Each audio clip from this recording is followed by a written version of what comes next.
Mais non, il est fou. Lui. Mais non, mais putain. Non, là, je fais encore un cours, après encore, Bezrat Hashem. Mais tu sais que tu as dépassé Maurice, il faut être balèze. Hein. Moi, je ne vais pas me mêler, mais. Ça, j'avoue. Hein? Pour dire un truc plus grave que lui, il faut faire des pompes. Hein? Par exemple.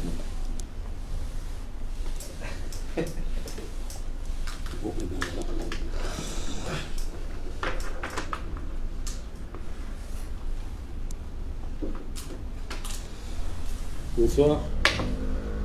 J'ai pas commencé, attends.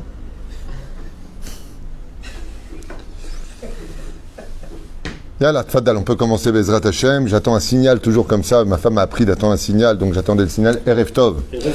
Beshem Hashem Naaseh Venaster, on est ce soir, le lundi 22 du mois, et déjà le 10 du mois, on est lundi soir, du mois de Hadar.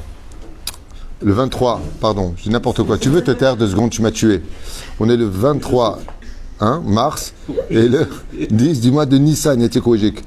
Ce soir, le shiur a lieu pour Bezrat Hashem, l'année de la maman de Sarah Philosophe, Ayekara, Regina Kamhi, Bat Rachel, Ruach Hashem Tenachena, Began Aiden, Elom Vechol Shavot Imma, Bichlal, Arachamim, Vaselichol Bechen, Yalason Ramen. On a donné les noms juste avant, Bezrat Hashem, des gens décédés, Ruach Hashem Tenachena, Began Aiden, Refoua Shlema pour tous les malades d'Israël, Bechol Atar Ve'atar. Et on attaque directement, pour ne pas tarder, notre deuxième, parce qu'il y a encore un shiur derrière que je dois faire aussi, avec l'aide d'Hachem, pour ceux qui sont intéressés. Une grande bracha pour Sarah Philosophe, qui, elle et toute sa famille, toujours près de nous, toujours à nous soutenir.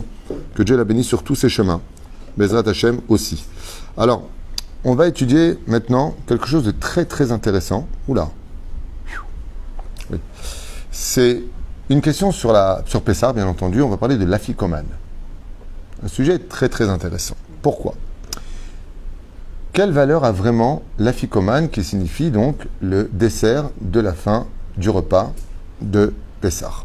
Pourquoi est-ce qu'on mange de l'afikoman? Surtout qu'on doit manger cette matzah, la sova.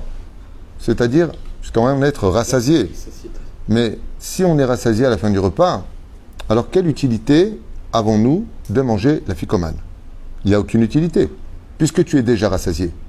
Deuxièmement, une question encore plus difficile, est-ce que la mitzvah de manger de la matzah a-t-elle été accomplie? Est-ce que la mitzvah de manger de la matzah a été accomplie? Oui, mais il manque. Al-akhilat matzah. Donc, d'accord, mais ça c'est un rajout. Et on va comprendre pourquoi la question est si pertinente. Parce que si on me demande de manger, c'est de façon exceptionnelle, c'est la première fois dans l'histoire juive et la seule fête juive au monde où on te dit qu'avant le Birkat Hamazon, tu remanges du pain azim ou du pain normal. Tu as déjà vu ça? Toi, on te demande la veille de Sukkot, attention, Birkat Hamazon, tu remanges encore un morceau de pain. Pourquoi? Pourquoi manger encore de la matzah? Si c'est pour me dire que, eh bien oui, il faut que tu manges les 4 kazétotes. Eh bien, en plein milieu du repas, il aurait été convenable qu'entre le poisson et la viande, on t'oblige à manger de la matzah. Pourquoi me le mettre à la fin du repas? Pourquoi juste avant le Birkat Hamazon, alors qu'en plus on est rassasié, on a mangé déjà des matzot, notre estomac est bien dilaté, on mange le repas, on a bu, on a les 4 verres de vin, enfin déjà 2 dans le ventre. Nous, pourquoi faire cette ficomane? Zot là. À un moment, on doit manger une double ficomane. La ficomane et kazaït, encore de matzah, pour ceux qui veulent vraiment bien faire. Mais bon, Hashéla igdola me'od. Car si, comme tu viens de le dire, que la ficomane fait partie du seder de Pessah qu'on doit la manger, eh bien, on aurait dit que n'oubliez pas de ne pas manger stam de la matzah pendant le repas, mais prenez la ficomane, celle qu'on a cachée, et puis vous la consommerez tout simplement au fur et à mesure du repas. Tellement plus simple, non? On aurait très bien pu. Et le Rambam répond à cette question. Non. Pourquoi?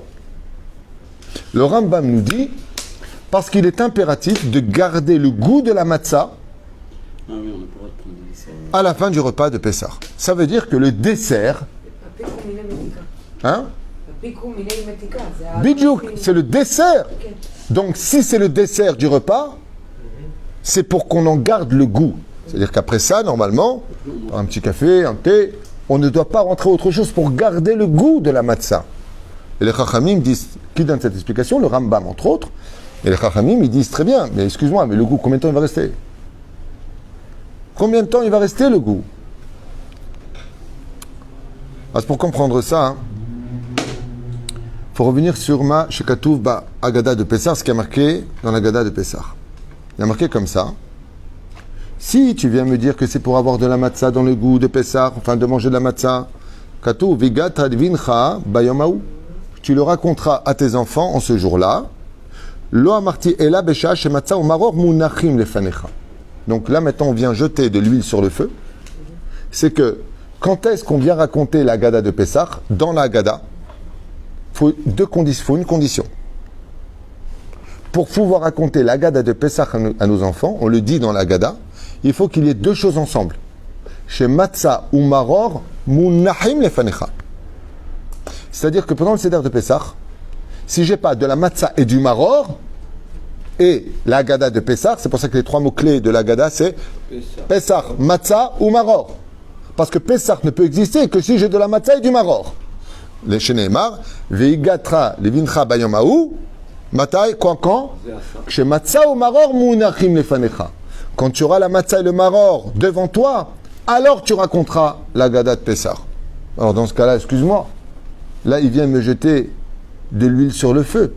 Encore plus la question, alors pourquoi tu manges de la matzah à la fin du repas? Il n'y a pas le maror. Ça veut dire que la condition de la Haggadah s'arrête là-bas. Waouh! Alors qu'est-ce que c'est que cet afikoman? Vous avez déjà pensé ça une seule fois? Zéanak. C'est géant comme réflexion. Puisque dans la Haggadah de Pessah, quelles sont les deux conditions? Encore question pour un champion. Quelles sont les deux conditions que nous demande la Haggadah pour raconter la Haggadah? Il faut de la matzah et du maror, c'est ça la réponse. Ok? Mais là, j'ai que de la matzah, le maror, c'est bon. On va pas le remanger maintenant, on est à la fin du repas. Tchouva Nifla, c'est ce que je vous invite à écouter. Je l'ai noté tellement c'est beau. Je l'ai noté sur mon portable pour vous le lire tel que c'est enseigné. En réalité, ce qui est marqué là-bas, chez Matzah ou Maror, Munachim Lefanecha, ne s'adresse qu'au début de la Haggadah. Mais avant le Birkat Hamazon, il n'y a effectivement plus de Haggadah. Le Rav sur le Vinchik, Zecher Tzadik Kadosh Ivracha, dit c'est vrai que le Seder a pris fin. Quand on arrive au Birkat Hamazon, après on a le Hallel, on a Nishmat Kol Chai, on a Shirashiri, mais on peut étudier la Torah toute la nuit. Aval, la mitzvah du Seder en lui-même, puisqu'on doit manger la fikoman avant Chatzot Laïla, elle a pris fin. Donc le Rav nous dit comme ça, le Rav de Sovelishik, pas facile à prononcer pour moi, il dit c'est vrai que le Seder vraiment a pris fin, et que maintenant on a mangé la mitzvah de la matzah. Alors maintenant, puisque nous n'avons plus la mitzvah de manger la matzah par rapport au Seder, eh bien le Rambam nous annonçait un énorme cadeau dans son explication. Puisque tu n'as pas de matzah à manger maintenant, il ne te restera que garder au moins le goût de la matzah. Je donne un exemple concret qu'on a tous vécu. Ceux qui sont partis à Ouman. Vous avez remarqué que quand on revient d'Ouman, encore quelques mois après, moi personnellement, 6 mois après, j'étais encore à Ouman. Il y a le goût de cette joie qui t'accompagne pendant des mois. Enfin, moi, je l'ai vécu comme ça. Il y en a qui vont te dire pas du tout. Toi aussi? Et toi? Aussi pareil? C'est bien. Maurice Onon, il a payé ce mérite. Toi? Non, l'année. Toute l'année, t'as vécu? Bon. J'ai même une preuve de ça. Qu'est-ce qu'il y a? Si vous vous rappelez, à tous les gens avec qui on était partis, on ne se connaissait pas forcément l'un l'autre. Il y en avait des États-Unis, il y en avait de chaque pays. Et pendant 6 mois, on est resté en relation avec ces gens-là. C'est tout à fait vrai. Moi, mes meilleurs amis, je les ai fait à Ouman. Jusqu'à aujourd'hui, tous mes meilleurs amis, que ce soit Jacques Serror, que ce soit Nissim Cohen, Ayaka, Mamash Koulam, David, Bismuth, Franck, tout le monde, tous mes amis, je les ai rencontrés là-bas. Et jusqu'à aujourd'hui, on est amis. Ouman, ça nous a vraiment soudés d'une amitié. Il y en a plein d'autres. J'ai peur d'oublier quelqu'un qui ne se vexe pas, mais. On s'est rencontrés là. Enfin, je sais pas si. Ouais, mais c'est normal, ici, c'est El Moshe, c'est comme Ouman ici. Mais ce que je veux dire par là, c'est que le Rambam il dit, afin que le goût, maintenant, c'est plus la mitzvah. C'est vrai que c'est plus la mitzvah, il n'y a plus le maror et le Munachim Lefanecha. Oh. Alors, le Rav il dit, afin que l'on continue en dehors maintenant du Seder de la Haggadah, avec le goût de la matzah dans la bouche, dans le palais. Il dit que soit comme ça, soit avec, pour continuer ce goût avec nous, à parler des miracles d'Hachem pendant toute la nuit. Car maintenant que tu as fini de manger la fikoman, qui est le goût de la matzah, et que tu vas étudier après, tu vas faire shirashiri, mais tu vas tout ça, il n'y a plus la mise à manger maintenant la matzah dont on a parlé dans la Haggadah du Seder. Il dit alors garde le goût dans le palais, pour que ça s'imprègne en toi, et que tu parles de Torah, au moins avec ça, comme bagage, pour raconter les miracles que Dieu a fait pour le peuple d'Israël le plus tard possible, comme le dit Shulchan Aruch, jusqu'à ce que l'on s'endorme avec la Haggadah. On raconte comme ça que le Bnei Issachar, Zecher Tzadik Vekadosh Ivracha, aimait en général tous les Harvit de Pessah, après le Seder de Bnei Issachar, et il avait l'habitude, un minhag très bizarre, qu'après la prière d'Harvit de Pessah, qui est la prière d'Harvit la plus importante de l'année juive, il ne rentrait pas chez lui directement. Il a l'habitude de suivre un de ses fidèles et de regarder, de l'observer discrètement par la fenêtre pour voir comment il allait faire le Seder de Pessah. C'est son minhag. À son niveau à lui, on peut se permettre. Alors que d'habitude, on va encore ouvrir la maison, on n'est pas tardé, les enfants. Mais le Bnei Issachar, il faisait certainement ça quand ses enfants déjà étaient grands. Mais il était tellement responsable de sa communauté, tellement responsable d'un amour inconditionnel pour chaque juif, qu'il choisissait une personne parmi le tzibour et puis le suivait discrètement sans qu'il le sache avec le bedeau, avec son shamash. Un grand amitrab ne peut pas marcher seul, c'est comme un roi, qui l'accompagnait. Il raconte comme ça, un soir, il arrivait devant une fenêtre qui était ouverte, tout ça on connaît la porte ouverte, et il a dit à son shamash, mets-toi de côté et écoutons comment ce juif va faire la Haggadah de Pessah. Et là, ce qui est très curieux, c'est qu'il arrive souvent que les gens commettent beaucoup d'erreurs dans la lecture. C'est un peu long, et puis les het, ça devient des chaf, les chaf, ça devient des resh, le aleph se prononce aïn, le aïn se prononce aleph, le he se prononce aïn des fois ou he. Donc il voulait écouter pour en réalité le lendemain réajuster les erreurs sans vexer personne afin que les juifs s'améliorent dans la Haggadah de Pessah tellement le Rav, ça lui tenait vraiment à cœur, Bezrat Hashem, que chaque juif profite de cette soirée unique dans l'année juive, le Bnei Issachar, surtout Yagan Alinu. Et voilà qu'il se retrouve totalement choqué, en tout cas le Gabay. Pourquoi? Parce qu'au moment où l'entend le Balabait dire Shematza umaror munachim lefanecha, au lieu de dire munachim lefanecha, que le matzah et le maror sont posés devant toi, il dit à ce moment-là chatunim lefanecha, mechutanim pardon lefanecha, ils sont mariés devant toi. Le Gabay, quand il a entendu ça, donc il n'a fait pas une faute de lettres, il a fait une faute de mots totale. Qu'est-ce qu'il a dit à ce moment-là? Mechutanim lefanecha, que le matzah et le maror sont mariés. Le Gabay, il dit, mais qu'est-ce qu'il est bête, qu'est-ce qu'il vient de dire, mais comment il peut faire une telle erreur? Regarde le Rav, il est mort de rire. Il dit, le matzah, le maror, le matzah c'est la liberté, le maror c'est l'esclavage. Comment il peut dire qu'ils sont mariés ensemble? Et à ce moment-là, le Rav, son visage s'est éclairé d'une grande lumière. Lui, il n'a pas rigolé. Il n'a pas répondu. C'est juste comme ça, caresser doucement la barbe. Il a regardé son chamaï. Il lui a fait un style, dommage que tu ne comprends pas la profondeur des erreurs de ce monde qui cache aussi des secrets. Comme disait Rabbi Nachman, quand tu prends la route, ne demande jamais ton chemin de peur que tu ne te trompes pas. Parce que quand on se trompe de chemin, c'est qu'il y a une raison à cela. C'est pas la peine de s'énerver sur le chemin après sa femme. C'est de ta faute, tu ne me sers à rien. Mais la reine, le lendemain matin, à Moussaf, le Rav a l'habitude de faire une dracha entre le Sefer Torah et Moussaf de Pessah, Yom Tov. Il commença sa dracha et raconta que, effectivement, le mot marqué dans la Haggadah, c'est Munachim lefanecha. Ils sont déposés devant toi. Mais que si une personne, par hasard, mais attends, regarde pas du côté de celui qui l'a dit, si une personne se serait trompée et aurait dit Mechutanim lefanecha, eh bien, malgré tout, ce ne serait pas une réelle erreur. Tout le monde était choqué en disant mais les mots sont très précis dans la Haggadah. C'est pas marqué Mechutanim, c'est marqué Munachim. Et il répond à ce moment-là parce qu'en réalité des réalités, c'est justement cette action de les voir mariés, comme par exemple le karir. Quand on prend le karir, qu'est-ce qu'on prend? On prend la matzah, le maror, la matzah. Il y en a qui font le maror, la matzah, le maror. Ça dépend des minagim. Ok, mais on fait le sandwich. Et le sandwich, on le mange ensemble. Comme si qu'ils étaient dans une intimité et mariés. Comme ça explique le Bnei Issachar. Et quand il a vu que les gens ne comprenaient pas vraiment ce qu'il voulait enseigner par cela, comment on peut dire que l'esclavage est marié à la liberté?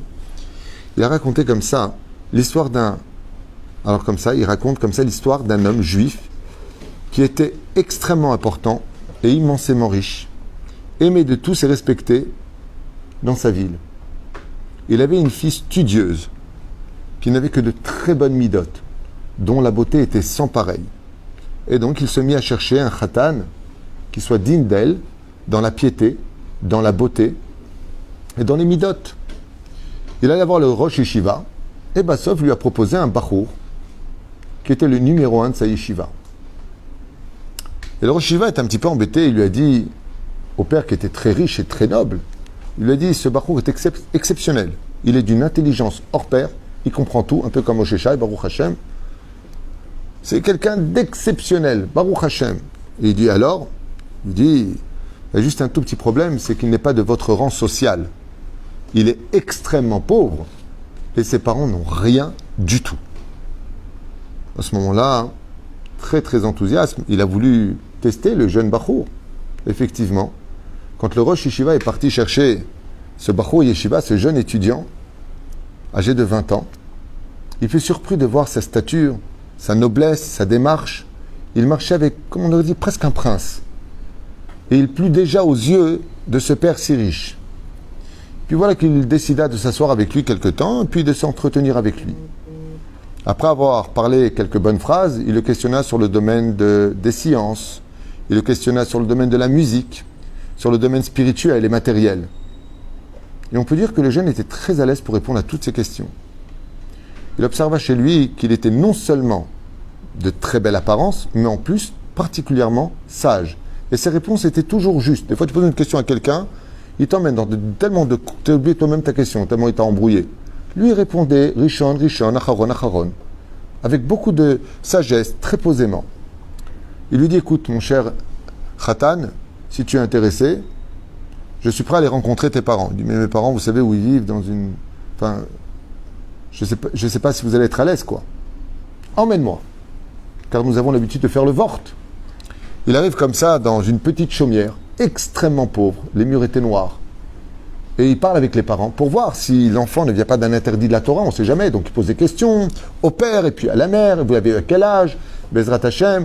Et vous avez votre ketouba et qui étaient vos parents, vos grands-parents. C'est ce qu'on appelle le vort. C'est l'enquête sûre pour ne pas qu'il y ait d'erreur. Beaucoup de gens critiquent ce genre de choses, mais ça évite beaucoup de dégâts, je vous le dis. Beaucoup de dégâts. Et donc, à un moment comme à un autre, le riche propose de faire le vort. Alors, les parents disent, vous savez, avec nous, c'est très simple. Le vort, c'est-à-dire les conditions de mariage. Qui paye quoi? Qui paye le mariage? Qui va payer le loyer? Qui va payer la robe? Qui va payer tout? Et là, ça se passe en qu'une phrase. Parce que le père et la mère, ils disent, nous, on ne peut rien payer. Le riche, il regarde comme ça, il dit, encore mieux. C'est un mérite pour moi. Il prend une feuille, il fait le contrat, il amène 2 personnes témoins, et il signe le contrat que tous les frais du mariage, que la maison du khatan, que de le nourrir, tout sur lui. Alaï. Et il signe les 2 témoins, et là, à ce moment-là, comme un fou, il est tellement content pour sa fille, il dit, c'est à vous d'offrir la séouda. Après le vort, il y a une séoudat mitzvah, pour ceux qui ont l'habitude de le faire, ceux qui connaissent. Une fois que le vort est signé, on peut tous aller manger du pain. À ce moment-là, le papa du khatan, il regarde son fils comme ça et lui dit, dis-lui quelque chose, quoi. Il dit, excusez-moi, mais on n'a rien à manger ici. La seule chose qu'on a dans une boîte, c'est du pain azim, du pain un peu noir, complètement sec, et on n'a rien d'autre. Alors à ce moment-là, il lui dit, eh ben c'est pas grave, l'amour est plus important que du pain sec. Je suis tellement fier de toi, il le serre dans les bras et il l'embrasse, Jamais j'aurais pensé trouver un khatan comme toi pour ma fille. C'est pas important tout le reste. Il prend un gobelet tout troué, il essaie de chercher il trouve un petit nitilat yadaim, il fait nitilat. Tandis que les parents eux-mêmes sont très gênés, le khatan il a la tête en bas. Et le père dit, arrête. Chacun prend un petit bout de kazaït. Il mange comme ça, le père, l'homme très riche, il mange, il se casse presque les dents dessus. Il dit, attention, vous allez peut-être avoir mal un petit peu au foie, à l'estomac, vous savez, vous allez trop vite. Il dit, pour marier son enfant, il n'y a rien qui peut nous arrêter. De trouver un khatan aussi beau, il fait les éloges devant les parents. Tellement il est heureux de voir qu'il vient d'une bonne famille. Bon, ils n'ont pas les moyens, Azma. C'est pas un défaut, c'est juste une question de tikkun. Tov. Ils ont fini le repas, ils ont mangé du pain sec et de l'eau. Alors, le Khatan, il regarde son futur beau-père, il lui dit, pas me proposer un café ou quelque chose peut-être. Il dit, tu as du café? Il lui a dit non, c'était juste le proposer, quoi. Il dit, en plus, t'as de l'humour. T'as la main, heureux. Et le mariage a lieu. Et quel mariage! 600 000 invités. Un mariage sans limite. Sans limite. Un orchestre Kahlaoui Tounsi, Gérard, je parle des orchestres d'époque. Victor le Prince. La totale. Tac, tac, tac, tac, tac, tac, tac. Ça danse, can fine. L'autre, comment il s'appelle, chanteur des États-Unis, là. Chouiki vient. Il y a qui encore? Avraham Fried, il vient. Quel mariage! De la Demhot, du Gefilte Fish, tous les poissons, du pire au meilleur. Un truc de fou. Et voilà que, à cette époque, le richissime dit apporter les cadeaux pour le couple. Et arrive un magnifique carrosse, 2 chevaux blancs, un truc Mercedes de l'époque. Puis à la fin du repas, de Birkat Amazon, ils font les Sheva Brachot. Et à ce moment-là, le père, il sort une paire de clés. Il dit, voilà pour mes enfants, cette villa que je vous ai achetée juste en face de chez moi, vous soyez toujours heureux, vous pourrez accueillir votre propre famille, vos amis, pour apprendre à grandir et être responsable. Voilà votre cadeau de mariage. Le Khatan, il est comme un fou, les beaux-parents. Ils se mettent à danser. Yah, les déway, yah, les déway. Ils sont heureux, tout le monde est heureux. Puis voilà que les années passent. Les années passent, et puis le Khatan, il a pris ses aises, quoi. La Mercedes dehors, les 2 chevaux blancs. Il est passé à la Ferrari.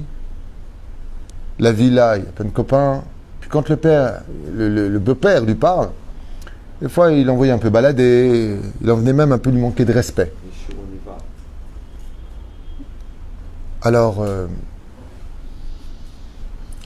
à un moment, le beau-père, il en a eu marre, le riche.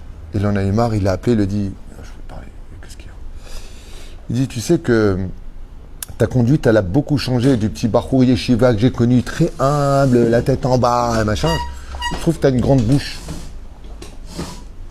Il lui dit, ouais, mais bon, enfin bon, vous savez, on s'habitue à tout dans la vie. À des moments, il faut voler, comme vous l'avez dit, de nos propres ailes. Donc voilà, c'est vrai que je suis plus un enfant, j'ai grandi, maintenant je suis un homme. Ça fait plusieurs années que je suis marié avec votre fille, donc ouais, j'ai certainement changé. À ce moment-là, le beau-père lui dit, dis-moi, tu te rappelles quand je t'ai rencontré à la yeshiva, ce qu'on a fait quand on est sorti de la yeshiva pour aller chez toi? Il dit, non, rappelez-moi. Tu te rappelles pas? Il lui a dit, rappelez-moi. Il lui a dit, tu te rappelles que tu avais un manteau pourri, tout déchiré, qui puait? Tu te rappelles de ça? Tu te rappelles de ce manteau pourri que tu avais? Il dit, oui, alors? Il dit, bouge pas un instant. Quelques secondes plus tard, il vient d'une malle, il sort son manteau.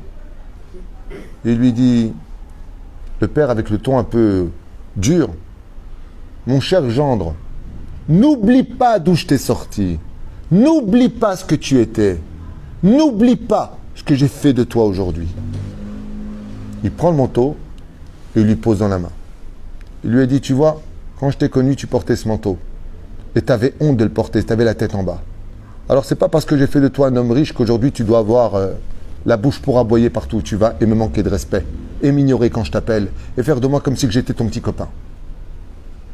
Le Khatan le regarde comme ça. Il lui dit, excusez-moi un instant, beau-père. D'abord je vous demande pardon de vous avoir vexé, c'est sûr. Vous pouvez me donner mon manteau un instant? Il dit, bien sûr. Moi aussi, j'ai quelque chose à vous montrer.